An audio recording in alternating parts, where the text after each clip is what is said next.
எல்லாரும் எப்படி இருக்கீங்க? நல்லா இருக்கீங்களா? அது ஒன்றும் இல்லை, இன்னைக்கு நம்ம சீனி புள்ள வீட்டு பக்கமா நடந்து வந்தேன். சரி, கூட படிச்சவளாச்சே, 4 வாரத்தை பேசிட்டு போலாம்னு உட்காந்தேன். 2 நிமிஷம் தான் உட்காந்தேன் பாருங்க, கண்ணு முன்னு தெரியாம ஓடியே வந்துட்டேன் அவ பேசுன பேச்சுல. பின்ன உட்காந்த மயத்திலேயே ஏடிஎம்கேக்கு ஓட்டு போடுறீங்கிறா. ஏம்பல, ஏடிஎம்கேக்கு ஓட்டு போடுறதுக்கு 2 காரணத்தை சொல்லுன்னு. அம்மா உணவகம்ங்கிறா. ஐயோ, இவ வீட்லயே உக்காந்தோம்னு ஆயிருச்சு. நம்ம எடப்பாடி அண்ணனே ஒரு புருடா பொண்ணுரங்கம். அண்ணனுக்கு ஓட்டு கேக்குறவங்களும் பின்ன பொய்யாத்தானே சொல்லுவாங்க. அவரு ஆட்சிக்கு வந்தா என்னென்ன செய்யறேன்னு சொன்னாரு ஞாபகத்துல இருக்கா?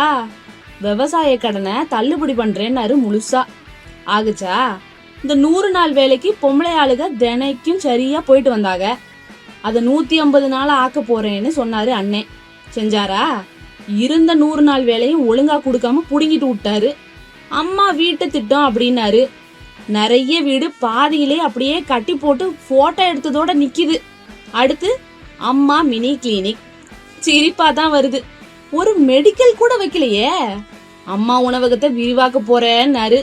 பாதி அம்மா உணவகம் மூடியே கிடக்குது. அதுலயும் ஹைலைட் என்ன தெரியுமா? மோடி அரசுக்கு எதிரா குரல் கொடுப்போம்னாரு. இப்ப பாருங்க, மோடி கூட கூடிக்கிட்டாரு. இத்தனை இருக்கும்போது எப்படி இபிஎஸ் அண்ணனுக்கு ஓட்டு போடுறது?